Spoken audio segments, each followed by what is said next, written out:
Welcome to the Becoming Your Best podcast with Rob Schellenberger. I'm your host, Jamie, and you're listening to the show that is guaranteed to help you transform your life and achieve results that otherwise would have seemed difficult or even impossible. Each episode is a mini training where you'll learn how to achieve extraordinary success. Rob is a best-selling author, former F-16 fighter pilot, Air Force One advanced agent, world-renowned keynote speaker and corporate trainer who's trained Fortune 500 companies around the world, executive coach, father of 4 children, and the CEO of Becoming Your Best Global Leadership, Mr. Rob Schellenberger. All right, welcome to our Becoming Your Best podcast listeners, wherever you might be in the world today. Hey, we're excited to have you with us. We have a special guest for you today. He's an incredible person. I had the chance to meet Jeff a few weeks ago. He came down to our office, and that was after talking with him on the phone and listening to his story. And I thought, there's a lot of people out there who would really benefit from listening to Jeff and hearing his story. So we're excited to have Jeff on here. Jeff, how's your day going? Tell us a little bit about you, and then we'll jump into this. My day's going great, Rob. Thanks for having me on. This is a great privilege for me. I really love what you guys stand for, being your best. And so thank you first of all, thanks for letting me have a chance to sit down and talk with you, have a great conversation. Well, you're welcome. It's an honor to have you here. And first of all, it's really helpful just to build a rapport with our listeners so they know who you are and a little about you. So if you don't mind, really, Jeff, part of what intrigued me so much about you was your story and your background. So do you mind just sharing that with our listeners? Bringing them up to speed on your background, your story, and how you've gotten to where you are today. Oh, absolutely. Ever since I was a little kid, my dream was to play football at the college level. And I remember telling my friends one time, hey, I'm going to go play football in college. And they turned to me and they say that word that most of us hear all the time. I think John Asraf, if that's how you would pronounce his name, he mentioned that by the time you're 17 years old, you've heard that phrase, I can't, 150,000 times. And what was interesting is, I told my friends that I thought I could confide in that I was going to go play, that I wanted to go play some football in college. And they turned to me like, Griff, you can't do that. You're too slow. You're too short. You're too white. And I'm like, okay.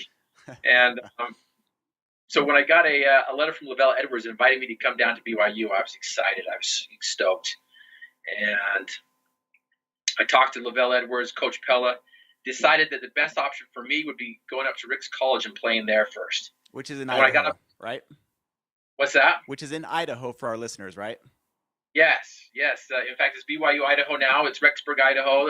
Some people call it Iceberg. But had an opportunity and a chance to go up there, learned very quickly that I was not the big fish in the small pond anymore. And there were great players that were at Rick's College. Ben Cahoon, Aaron Roderick, to name a few, were there at the time I was there. And anyway, I experienced 2 collegiate plays to what it would be like to be on either the first team, offensive team. And I was so excited about that. And I was ready to come back the next year, went home, and I don't care what they tell you, they don't pay enough money to play football in college. And so I had to make some money. And so my dad taught me how to paint, not pictures, but houses. And so I started my own business, and business was booming. Things were great. And I got a call from Napoleon Dynamite Country to come up and do a bid on a barn. And $3,000 later, and 3 days later, $3,000 richer, I'd be able to have enough money to go back to college and fulfill that dream. And fate hit, if you believe in fate.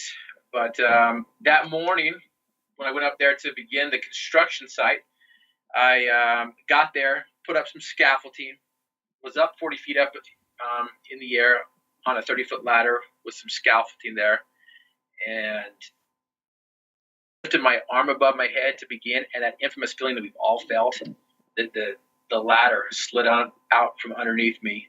The scaffolding came crumbling to the ground, and I fell. I fell 40 feet landed on my feet perfect, stuck the landing perfect if I was a gymnast, but I wasn't. I was a painter at the time. And it caused my legs to come up, my back to come down, and my L1 vertebrae shattered, and leaving me paralyzed from the waist down. And it changed my life. Changed my life at that point. And as I was lying there in the ground, trying to move but unable to, grab my leg to alleviate the pain. My hand could feel my leg, but my legs could not feel my hand. And just my world was just spinning at that time. And my thought at that time was, now what? What do I do? So, the doctors finally made the hospital that gave me news. I write about it in my book, where it feels like it was a heavyweight boxing match, and the knockout punch came when the doctor told me, confirmed the news, confirmed my fears that I would be paralyzed from the waist down. I'd never move. I'd never walk. And he gave me a life sentence of living life in a wheelchair. And my world just started to spin with that news.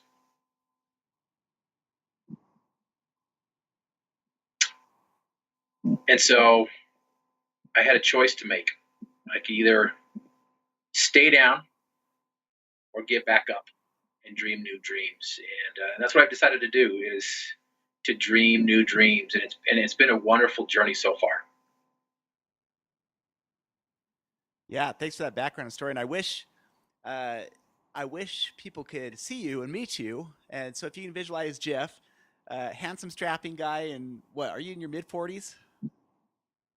I am. If we're if we're divulging things, I'm in my mid-40s. At the age of 22, that happened, and so I've been in a wheelchair. This summer, I'll be in a wheelchair as long as I've lived my life out of it. Huh. And that man can move around in a wheelchair, I'll tell you. He came to our office, was working way through gravel, over and up and around different things, so he's pretty impressive with that. Well, and what's amazing about that story, Jeff, is just how quickly life can change for any one of us. And as you've traveled around, and as I've traveled around, as our listeners think about their friends and family, we all have people who we know, if we haven't experienced it ourselves, whose life changed in an instant. And if we just reflect on the 12 principles of highly successful leaders, the 12th and maybe potentially one of the most powerful is never give up. And you just talked about it. You had this choice. The doctor gave you what would be potentially maybe call it a death sentence, said you're never going to walk again.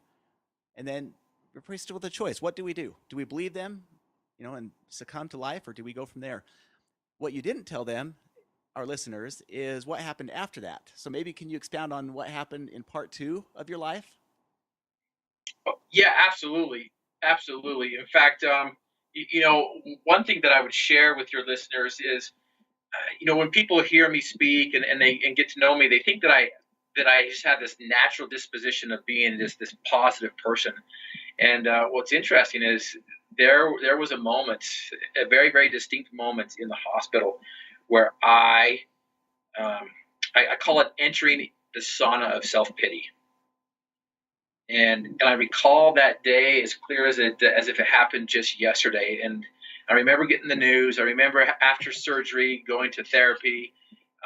It'd take me 30 minutes to get from my bed into my wheelchair. With the help of some nurses, it took me an hour to dress myself. Everything was just slow motion. It was just so discouraging. And I wasn't this strong, strapping young man that I was on the football field. And like you said, my life just turned upside down. And I thought, and up to that moment, I had a pretty good disposition. I had a pretty good attitude. But it just hit me. It got to me. It wore on me. And I remember the nurse getting me out of my bed. And the only way for me to eat was to get out of my bed, right? So I went through the ritual, got out of my bed, headed down to the cafeteria, and I was pushing down the hallway. And just the weight of the world was on top of me. Started feeling sorry for myself. By the time I got to the cafeteria, I was crying. Tears were rolling down my face. I got the tray, put it on my lap, got the food. I wanted to be away from everybody. And so I went the furthest I could. And I put my tray, which happened to be right across from a patient who happened to be an inmate from the prison who had an aneurysm while lifting weights and had a stroke, couldn't speak, couldn't move. So he was there in for therapy. And I'm just crying and having this self-pity of a moment, this pity party at the time. And the guy in his slurred speech says, "What's wrong, dude? Why are you crying?" And I'm like, "What?" And he's like, "What's wrong, dude? Why are you crying?" And that moment, it just snapped me out of that sauna of self-pity. And I realized, why am I crying? And it snapped me out of looking inside at my problems. And I looked around and I noticed, here's a guy who can barely talk, who can't even lift his left arm. I looked at another patient who was a quadriplegic and had to be fed by somebody else. And I noticed these other patients who had it worse off than I did. And it just snapped. It just snapped me out of that pity party. And I realized, you know what? Life can be great. Life can be fantastic. And I've stayed away from that sauna of self-pity, and have reminded myself that you got to have a good attitude. And when you mentioned to never give up, when times get tough and difficult, you've got to adjust your attitude. And I really believe that your altitude is determined by your attitude. And so I wear a bracelet that says "I'm possible" and "Don't quit." Capital D-O, capital I-T at the front and back ends of that statement. And occasionally I have to adjust my attitude. I reach down there and I'll snap that rubber band to remind me, you know what? Don't give up. It's not that bad. Just take the next step forward and things are going to be okay. And speaking of taking the next step, the doctors, they gave me that life sentence. You'll never move your legs again. You'll never walk again. And once I could get past feeling sorry for myself and looking for the good in things, I was able to then decide for myself what I wanted from this experience. And I told myself that I was going to walk again. And it's been 22 years. I wouldn't call it walking yet, but I can move forward uprightly. And in fact, just the other day, I was on the elliptical bike and I went 5 miles on that from where I couldn't even get out of my bed into the wheelchair without the help of a nurse.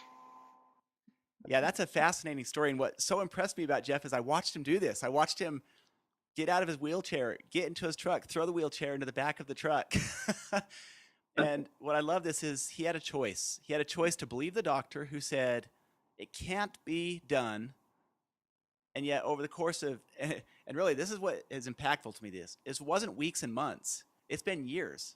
Over the course of years, you said, I refuse to believe that. And you established a vision. You went after the vision.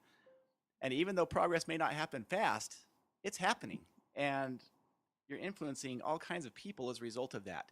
So you've been through this incredible experience, Jeff.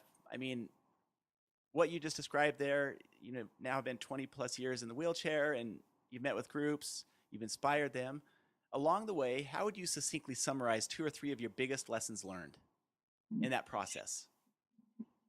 Oh, the biggest lessons learned. I learned a couple things. I learned, when I was in football, this was pre-accident, right? I learned that, the 2 plays I mentioned that I was able to get onto the field. And I think that's important. I think a lot of us are just happy and content just to have a jersey, just to be on the team and be on the sideline. While others are content to be up in the stands, if we can use that metaphor of playing football. You got spectators, and you've got players who are on the sideline who aren't really playing. Then you got those who are on the field, and they're experiencing life. And I learned I learned one powerful thing that moment when the captains of the team, the leaders of the team, when we were destroying the University of New Mexico Academy, the coaches went up and down and said, if you want to get in, let your coach know. And I went to my coach. He was the head coach at the time. I said, Coach, put me in. He looked at me. He's like, no. And so I'm thinking to myself, I must be the scrub of all scrubs, the bottom of the scrub barrel. But I was there excited to see my teammates who weren't able to get in the game. And then I remember the moment when the captains, they could have just sat back and relaxed and done nothing, right, after they did their jobs. But they didn't do that. They went up and down the sideline and made sure their teammates got in the game. And Ben Cahoon came up to me and was like, Griff, do you want to play? And I'm like, absolutely. But coach, like, don't worry about coach. Just go in there. And I went in there. My fan club goes crazy up there in the stands, my two roommates. And I go out there and I'm holding hands. I'm in the huddle. I'm breathing in, the crisp fall air and the fresh cut grass. And we break the huddle and I go out there and I run a play that I've been practicing hundreds and hundreds of times. And I remember that those captains demonstrated leadership at that moment. And I learned for myself that every great man and woman of history is a man of service. And that was one of the greatest lessons I learned before my accident. And it kind of spilled over once I got into my wheelchair. Just like this idea of getting in the game of life and playing. After my accident, I was afraid to do things that I normally did before. I was afraid before, but one example was to go to dances and ask girls out on dates, right? I'm like, oh man, how am I going to do this from a wheelchair? I had a hard time doing it on my feet, right? And I remember a dance was being held up at Utah State. My friends convinced me to go. And I go rolling in there, and it seemed like the music just stopped. People turned and stared at me. I wanted to turn around and roll away. You know how you get that pushback when you try new things. And can I just pause right there? What's yeah. probably interesting about that experience is that was probably an internal perception. You know what I mean? It's like we feel like the world stopped. Everyone's looking at us, but in reality, people weren't even fazed by it. But just it's our own internal perception sometimes that it becomes so powerful. You're absolutely right, and it's those demons inside our heads, those bullies that we've got to push out and get them out of our minds, because really we are our worst own enemies, and I believe it's because we choose to listen to everyone else's negativity, and then we tend to beat ourselves up, and then it's just a reciprocal cycle that just keeps on killing us. And you're absolutely right. I went rolling in there, perceiving that, and after a few moments, I started to feel the music. I started to feel the beat. It was going through the wheelchair. It was going through the metal, and it was vibrating into my body, and I was just enjoying it and loved it. And I remember my friends convincing me to go ask a girl to dance. I'm like, okay, like, we're right behind you. And so I go rolling up to this girl, and I turn around and they're gone. They're nowhere to be, seen. And so I'm like, great wingman. Appreciate that. But I couldn't back out now. I couldn't back away, turn around. And so I went up there, asked her, and we went out there and danced. And just this idea of get out on the dance floor of life and experience the music. So many of us die with the music inside of us without doing and sharing and experiencing what we have the capacity and talent to do. Those are just great analogies. And I'm just thinking of the times in our lives when I've met people and experienced it myself. We've all gone through times or phases where, you just don't feel full of energy and full of life. It's just one of those maybe slightly more lull type areas. What's interesting about what you described in both examples is one of the quickest ways out of that, I've learned, is to shift our mindset of service out towards other people. The more inward focused we get, the easier it is to get stuck in a rut, to have pity for ourselves, like you mentioned a pity party. And I've just found that the times in my life where I found myself in a rut were the same times that I was focused on me. In other words, what about this? What if I did this? Well, how come this is happening? And as soon as I turned the equation outwards towards others of, how can I serve other people? What if I did this for so-and-so? So I'm just thinking about the captains on your football team.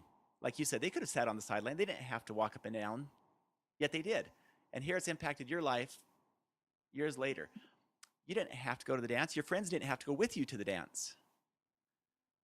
And it was when we start stepping out and doing things for others and stepping out of our comfort zone that oftentimes those feelings start to fade away. I mean, it's a powerful thing. And it's hard, as I look back, to find a time in my life when I was really down, when I was serving others. And that's what I was thinking about as you were telling your story there, is what are we doing to lift others, to inspire others, to shift our mindset out away from us to lift others. So it's a little bit related, but that's what it sparked in my mind as you were telling that story there. So let me ask you this. You've been through this experience. A lot of people would consider it, a life changer, which it certainly was. What's been one of the blessings that came from this accident, if you could find one, as you look back and say, I would have never anticipated learning this or whatever it was? What's been a blessing that's come from this experience, if you had to identify one? Well, that's a great question. That is a great question, and there's such a big bag full of positive experiences since it's happened. And what's interesting is, you got this paradox law, right, where the temperature for freezing is 32 degrees, and the temperature for melting is 32 degrees. And it's just a matter of perspective. It's a matter of which direction you're looking. And what I find interesting is there's some people like, they have the glass analogy where the water is halfway in the glass, and they ask, is it half full or half empty? And I like to look at it as it's completely full. You got half water, half air, but it's completely full. But one of the greatest things I think that has blessed me the most out of this experience is to be more empathetic and to see things differently. I'm the only person that's like 4'7" and 6'2" at the same time. When I get out of my wheelchair, I'm standing 6'2" tall, and then when I sit down in my chair, I'm 4'7", and so I see things differently, figuratively and literally, and it's helped me to have a little bit more empathy and to really look past what might be obvious and try to go a little bit deeper and to find out what the root cause is, but at the same time, give people motivation that if I can do it, you can do it, right? I'm not that special of a person. I'm just an ordinary person that consistently does certain things. And because of that consistency, extraordinary things come about. And I really do believe that if I can do it, anyone can do it. And it's really blessed me to be able to see things in a different aspect. Isn't that one of the hallmarks of a great leader, though? And that is that they take something that appears to be ordinary and they do it in an extraordinary way. And not only that, but they inspire others to do their best, to be their best, whether it's our children, whether it's employees, coworkers, neighbors, friends, whoever it might be. To me, that's one of the hallmarks of a great leader. They can take something that appears to be ordinary, they do it in an extraordinary way, and inspire others around them to lift and raise themselves and to think about what their best looks like and how they can achieve that. And that's great. Well, can you go back one more time before we wrap up and explain again? You handed me a copy of your book, which I'm going to give to my son and daughter to read. Can you explain again the metaphor that you use of the word impossible? Yeah, my book is I'm Possible, and there's an apostrophe there. It looks like the word impossible. And just this idea of the word I can't is used all the time. I can't, it's impossible, I can't. What I find interesting is there's a great line in Princess Bride where they're coming out of the swamps. I don't remember what the swamp name is, but Wesley says to his beloved sweetheart, she says, no one comes out of the swamp. And he says, never say never, because no one ever has. Meaning that we think that it's impossible because it's never been done before. The 4-minute mile was thought to be impossible to run, and now high schoolers are running the 4-minute mile. Mount Everest was thought to be impossible to climb, and for 30 years they were correct. The experts were correct, and the critics were correct. during Madame Curie's time, they thought the periodical table was completely finished. There was no more elements to be found. And she found two, Madame Curie, and because of hers, we have the X-ray machine. And so just this idea of impossible. And I love the adage from Ralph Waldo Emerson when he says, that which we persist in doing becomes easier for us to do, period. And I believe that to be true. If we consistently and persistently try to improve and progress, we are going to accomplish the impossible. And we're going to get past those barriers that have never been crossed before. And it requires vision, it requires faith. I describe faith as reaching out to the future and bringing it back to the present, and then implementing that. And so this book, the book I'm Possible, love to give to your listeners a free book. All they have to do is cover shipping and handling. But if they go to my website at griffinmotivation.com and sign up for the book, I'll send you out one for free. Just simply cover shipping and handling, and you can read some other events that took place that were life changing, and you can find out where I came from, where I got to, and hopefully it'll inspire you to help you go to where you want to go, to achieve the dreams that you want to achieve. That's what I'm very passionate about, is to help people get up, get out, and get going. And I appreciate this opportunity to speak with you, Rob. Great things that you're doing. Oh, well, thank you, Jeff. And it's griffinmotivation.com, right? Yes, correct. So griffinmotivation.com. He'll send you a free copy of his books. All you need to do is cover the shipping and handling, which is probably just minimal. And everyone should get that. I'm going to read it. I'm going to have my kids read it. It's one of the things that we do. And one of the things that I enjoy is to end our podcast with an invitation. And it's something I'm going to make sure I'm going to do more consistently, so that it's a call to action for each of us this week.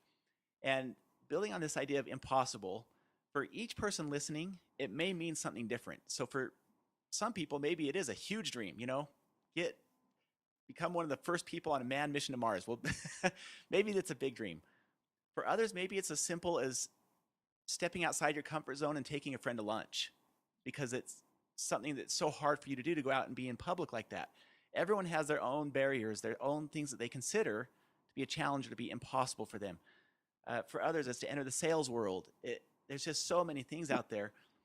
I would ask you to consider something that you've considered in your life that you've wanted to try, that you've wanted to do. Maybe it's to learn a new sport. Maybe it's to run a half marathon. Maybe it's to finally start shifting the eating habits, to set some goals, whatever it might be. Because the only thing that makes them impossible is us. Yeah. And as soon as we start addressing it, what's your vision? What's your plan? And then have the tenacity to never give up. It's no longer impossible. And that's what Walt Disney said. I love doing the impossible. And so really the word impossible is something that's usually just conjured up in our minds in most cases. So that's the invitation, is for all of our listeners to build on this idea that Jeff was talking about. Identify something in your life that you've wanted to do, but you found all these reasons maybe not to do up to this point, and develop your vision. What does it look like? And set some goals, and then go to work and turn it into the possible. So thanks, Jeff. Great thoughts, great ideas. Hopefully this has been something that people can listen to on their way to work, from work, a quick drive with the family, and had a new idea that you never know. It may be a seed that grows within someone that really does transform their life. So thanks for being on the show, Jeff. Great friend, amazing person. griffinmotivation.com. And to all of our Becoming Your Best listeners, we appreciate you. We love you. Go out in the world and continue to make a difference in your organizations, in your societies, and especially in your families and your personal life. So have a great day, and we'll see you next week. Thank you so much for tuning into this episode of the Becoming Your Best podcast. Don't forget, you can find more great episodes of the podcast at becomingyourbest.com/podcast, along with great show notes, a full transcript of the episode, and all the links and resources mentioned in the episode. Please share your comments and questions with us. We want to hear from you. The best way you can show your appreciation for our podcast is to leave an honest rating and review on iTunes. Now it's time for you to take action and truly start becoming your best. Remember, good, better, best. Never let it rest until the good is better and the better is best.